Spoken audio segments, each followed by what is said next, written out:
오늘은 몇 가지 단신들만 보고 끝내도록 하겠습니다. 미국 시장 다우는 마이너스로 끝났고요. 나스닥은 0.74니까 좀 올랐습니다. 유럽 시장도 보면 닥스는 마이너스로 끝났고 다른 데도 그러니까 혼조세로 끝나긴 했지만 상대적으로는 이제 플러스로 끝난 게 더 많네요. 아시아 시장도 여기저기 혼조세, 중국 시장은 좀 약세로 끝났고요.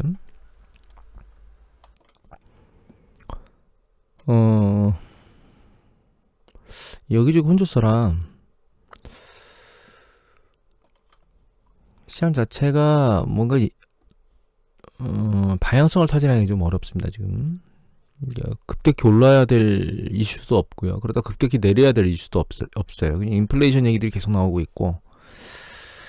근데 이제 오늘 뉴스 보면 인플레이션 연준, 그러니까 뉴욕 연준에서 소비자들 1년 후 인플레이션 예상 1%라고 해서 이제 기사들이 올라왔는데 이거 말하는 거거든요. 제가 보여드렸던 차트인데 이게 직전 보여드렸을 땐 이 마지막 4월까지만 보여드렸고 5월에 보여드렸던 이게 없었던 겁니다. 그래서 약간 서로 이제 벌어지고 있었는데 3년 뒤, 1년 뒤, 이 파란 게 1년 뒤고 이 빨간색이 3년 뒤거든요.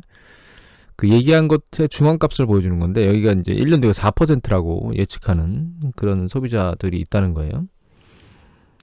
물가 상승률이 굉장히 높기 때문에 기대 인플레이션이 높다는 뜻이고, 하지만 지표상으로 이건 이제 소비자들이 얘기하는 거고, 여러분들 보여드렸던 브레이크 이븐, 그러니까 10년 국채 수익률 명목하고 물가 상승률 적용 실질 채권에서 보이는 그런 것들은 이제 내려가고 있었죠.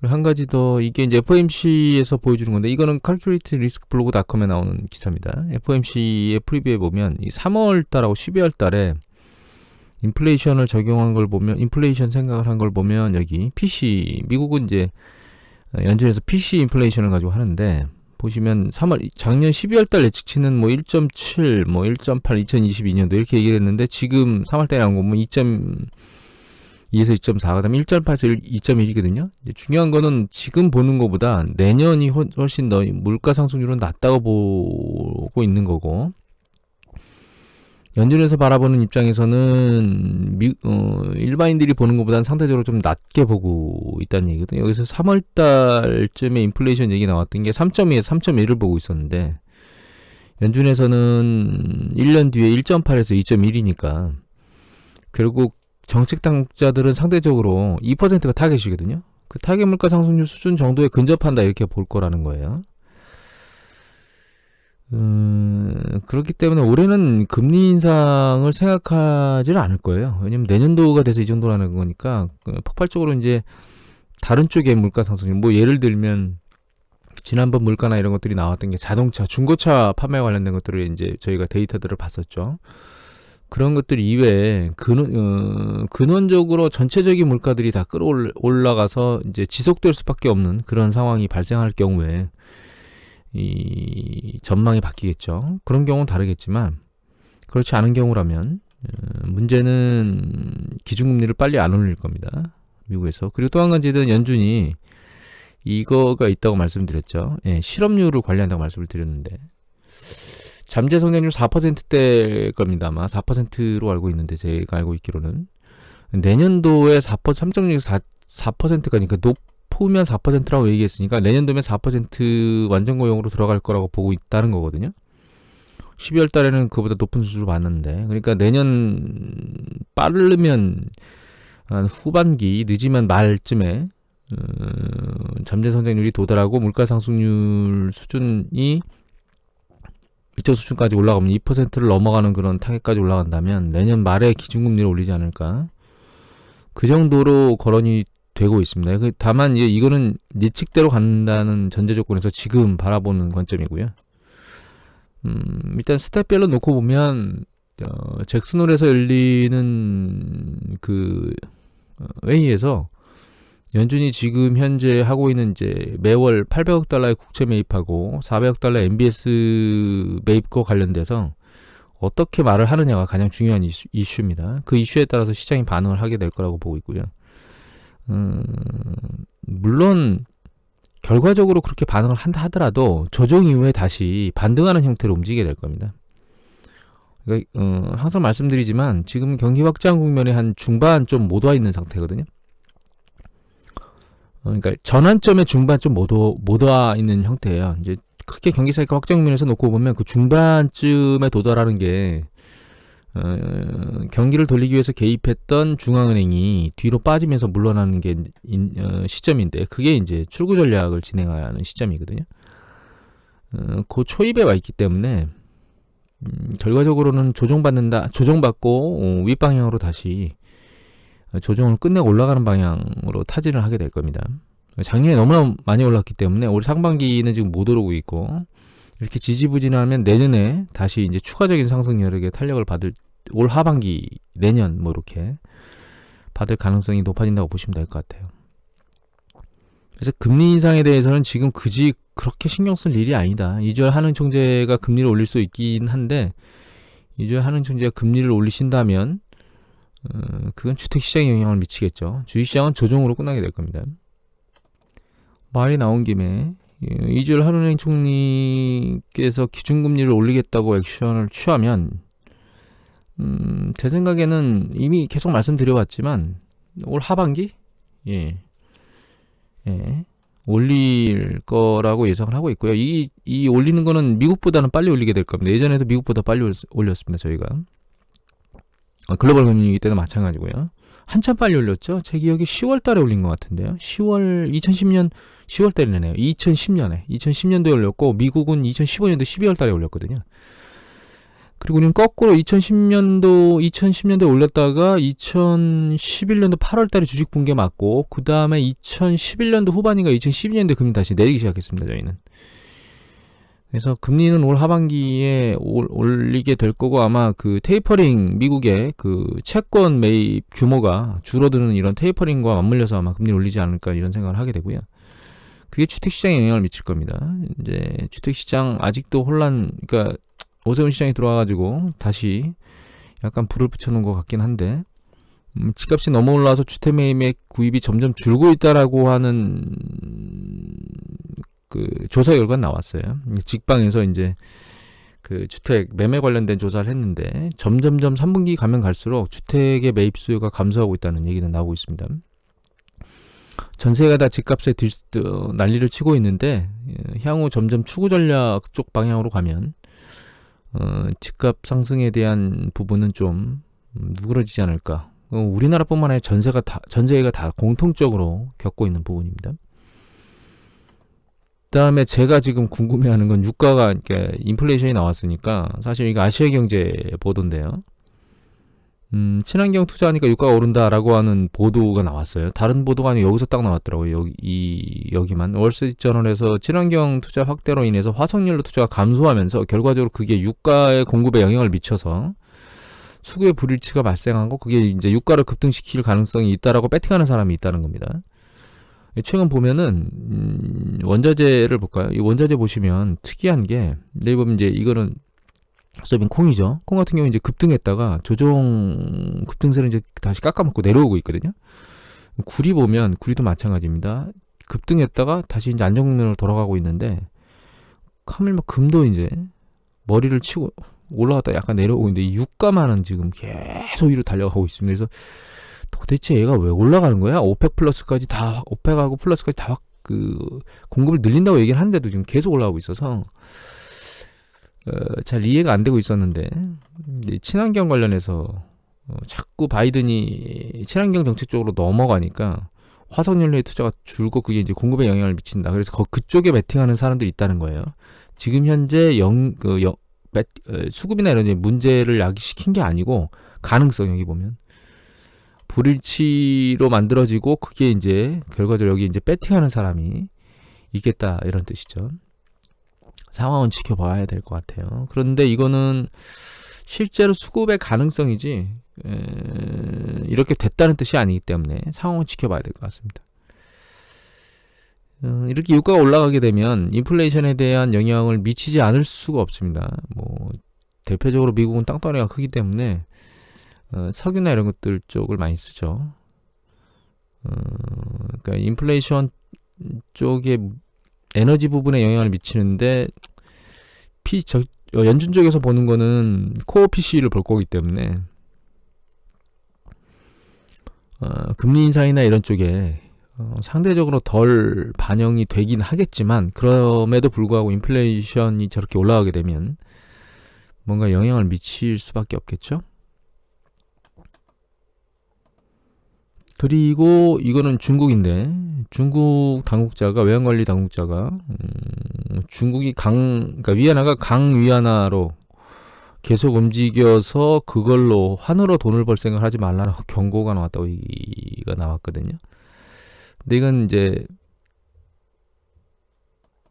제가 환율 패턴을 보여드렸죠. 그 캔들 차트가 위안화고요. 이게 달러 인덱스거든요. 근데 달러 인덱스가 이게 선 차트를 보면 바닥을 계속 찍으면서 올라가고 있습니다. 그래서 급격히 조정받으면서 여기 바닥이 왔을 때 직전 바닥 여기 있죠. 여기에 저점 테스트를 하고 더 내려가는 게 아니고 머리를 들고 올라가고 있거든요. 근데 위안화도 사실 얘가 이 저점 테스트는 이제 이 한참 전입니다. 여기 보시면 이 월봉으로 보면 여기거든요. 예. 여기까지는 안 내려왔어요. 2018년도 바닥까지는 안 내려왔는데 최근 추세를 보면, 일봉 추세를 보면 바닥을 찍고 올라가는 패턴을 보이는 게 아닌가라고 하는, 이게 그 달러 대비 위안화 환율이거든요. 이게 달러 인덱스고, 그러니까 달러 인덱스가 올라가니까 달러 가치가 올라간다는 뜻이죠. 그래서 이것도 역시 달러 기준통화, 그다음에 표시통화가 위안화니까 위로 올라가는, 달러 가치가 상승하는 이런 패턴을 보이고 있는 게 아닌가라는 생각이 들어서 위안화 강세가 마무리 단계를 거치고 있는 게 아닌가, 이런 생각을 개인적으로 하고 있습니다. 또 한 가지 말씀드리고 싶은 건 이건데요. 미국의 초당파 의원들이 합의를 냈는데 증세 없이 12조 달러의 인프라 투자를 하겠다라고 얘기가 돼 있는데, 그러니까 민주공화 양당의 상원 의원이 이제 몇 명이 모여가지고 아마 1조 9천억 달러를 얘기하지 않았던가요? 1조 7천억인가? 바이든 대통령이 얘기했던 건 훨씬 더 큰 규모인데, 그게 1조 2천억 달러를 하고 증세를 안 하겠다, 이런 뜻인 거죠. 그러니까 서로 주고받은 거죠.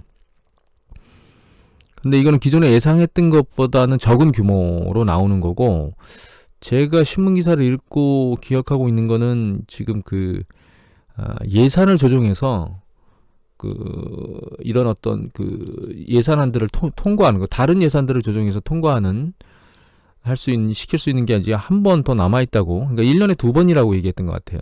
그 기사에서. 그래서 한 번 더 남아있다고 얘기를 하고 있긴 한데, 반대파들이 있어서 그렇게, 조맨친, 그렇게 강제적으로 액션을 하는 게 과연 되겠느냐라고 하는 부분들의 얘기들이 나왔었거든요. 강제로 하려면 자기 민주당이 똘똘 뭉쳐야 되는데, 이 조맨친이 딱 반대를 하게 되면 그렇게 하는데 통과가 안 되거든요. 그래서 결과적으로는 이제 미국에서 민주당 쪽이 결과적으로 뭔가 주고받는, 한쪽에서는 세금, 이제 공화당이 원하는 건 이제 세금 인상률을 낮추는 거겠죠. 인상이 없거나. 그다음에 민주당이 원하는 건 투자겠죠. 그래서 이제 최소 중요 인프라들, 낡은 인프라들만 투자하는 정도로 합의를 보는 게 아닌가, 이런 생각이 듭니다. 이거는 달러 인덱스에도 영향을 미치겠죠. 결과적으로는. 예.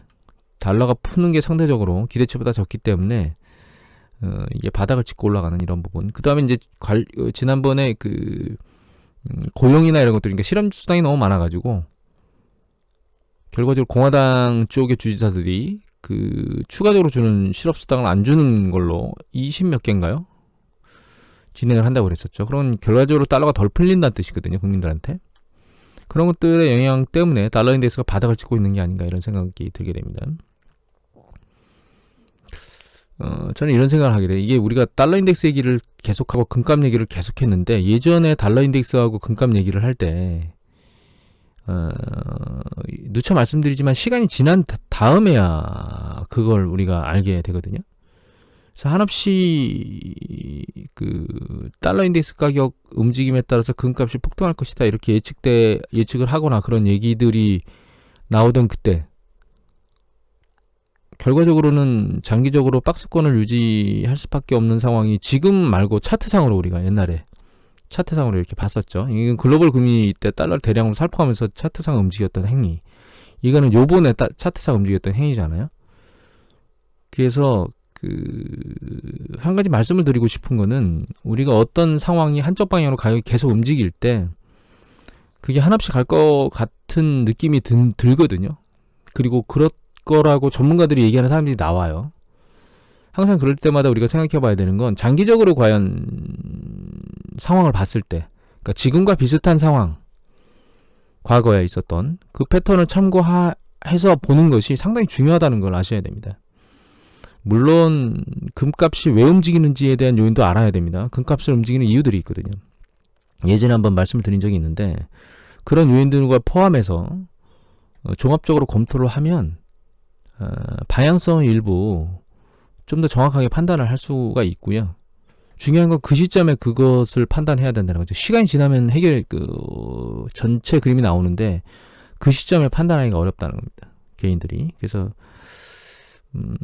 과도하게 올랐을 때 전문가들의 얘기만 계속 몰입해서 들으시면 안 되고 정도가 과했을 때는 항상 과거의 동일한 패턴의 상황에서 어떻게 움직이는지를 봐야 되고 반대쪽에서 말하는 사람이 어떤 의견을 가지고 있느냐를 반드시 검토하시는 이런 두 가지는 항상 하셔야 될 것 같아요. 여하튼 달러 인덱스를 보면서 금값 생각이 나가지고 금값이 최근 이제 찍고선 다시 내려오고 있거든요. 한없이 올라가다 1900달러 가면서 다시 밑으로 내려오고 있습니다. 패턴을 보면 찍었다가 얘가 2000달러 넘었었죠. 그랬다 이제 좀 올라가는 것 같더니 이게 1500달러 찍고 내려오고 있는데 얘가 이렇게 올라가기보다는 달러 인덱스 패턴을 놓고 오면 다시 정점을 찍고 내려가는 것 같습니다. 부분적으로. 그 다음에 이제 이완화 얘기가 나왔으니까 G7 얘기를 한번 할게요. G7에서 공동성명을 했는데 중국 애들이 안 좋은 얘기는 거론 직접 했습니다. 신장, 홍콩, 대만 얘기도 했고요. 그 다음에 남중국해, 동중국해 얘기도 다 했습니다. 그 다음에 1대1로까지 다 거론했거든요. G7에서. 그래가지고 중국이 지금 하고 있는 모든 것에 대해서 싸잡아가지고 G7에서 얘기를 했기 때문에 중국이 구석으로 몰리는 패턴입니다. 물론 세부적으로 들어가면 뭐 예를 들면 각국에 있는 유럽 국가들이 중국을 제외하고 과연 경제나 이런 것들을 그러니까 글로벌에서 중국을 빼고 경제를 돌릴 수 있는 국가들은 존재하지 않습니다. 중국이 전 세계의 국가들과 아주 밀접한 무역 경제 이렇게 관계를 맺어져 있기 때문에 하물며 강하게 얘기하고 있는 미국조차도 중국을 빼고 나면 경제가 제대로 돌지 않을 정도이기 때문에 그래서 이거는 이제 전체적으로 싸잡아서 이제 압박하는 관점이고요. 우리나라도 여기에서 군사적인 거는 그러니까 군사하고 인권적인 쪽에서는 조심스럽게 보조를 맞추고 경제적인 부분에서는 우리가 얻어낼 것을 얻어내고 중국은 또 이 와중에 그나마 우리를 내칠 수 없는 입장이거든요. 우리가 그나마 중립적인 중간의 위치에서 잘 조율하고 있기 때문에 그러니까 우리는 그 줄타기가 위험하긴 하지만 할 수밖에 없고 그게 결과적으로는 우리한테 국익에 도움을 주는 그런 형태가 아닌가 생각을 하게 됩니다. 그래서 지금은 외교나 군사적으로 꼭 한쪽에 붙으려고 하는 생각을 가지고 있는 정치인들이 있거나 정부 인사들이 있으면 굉장히 위험한 행보입니다. 아주 중요한 시기라고 보고 있습니다. 이거는 뭐 열린 건데 그만 보고요. 마지막으로 단신 기사 하나 보면 이거가 카버즈에 나오는 기사인데요. 이 기사 중에는 뭐 이거 보시면 될 것 같아요. 현대하고서는 현대하고 지난번에 협상이 깨졌죠. 자동차 애플카 만드는 거. 그런데 그 뒤에 이게 한국의 LG하고 마그나 인터넷이라고 합작한 그 회사에다가 제조품을 넣으려고 하는 협상이 되고 있다라고 하는 보도가 나왔거든요. 그래서 그것 때문에 LG가 어제 LG전자가 3%나 튀었습니다. 4% 가까이 튀었죠. LG전자는 이제 우리가 생각하는 그런 과거의 회사하고는 좀 완전히 색채가 구광모 회장이시던가요? 잘 모르겠는데 하여튼 기억이 안 나는데 체제로 바뀌면서 쓸데없는 건 다 버리고 새로 미래로 나아갈 방향들을 쳐다보면서 움직이는 아주 발빠른 행보를 거치고 있거든요. 개인적으로는 상당히 기대를 하고 있습니다. LG전자에 대해서 이 긍정적인 방향으로 바뀌고 있는 것 같고 LG가 가지고 있는 강점들을 잘 조립하고 있으며 그게 LG전자가 새롭게 탄생하는 그런 과거에는 LG전자 하면 삼성전자하고 같은 방향으로 쳐다봤는데 이제 LG전자하고 삼성전자는 약간 다른 방향으로 움직이고 있는 거죠. 삼성전자는 뭐 자동차 부분에 대해서 전혀 배제한 건 아니지만 그게 전체 매출에서 미치는 영향이거나 방향성에 대해서는 상대적으로 미비한데 LG전자는 백색가전하고 그 다음에 이제 그 디스플레이 쪽 TV 그거 이외에 이제 전기차 쪽에 집중하면서 약간 기업의 형태가 바뀌고 있는 게 아닌가라는 생각이 들고 있습니다. 꾸준히 잘 지켜봐야 될 주식 중에 하나가 아닌가 이런 생각을 하게 됩니다. 오늘 이것을 마치도록 하겠습니다.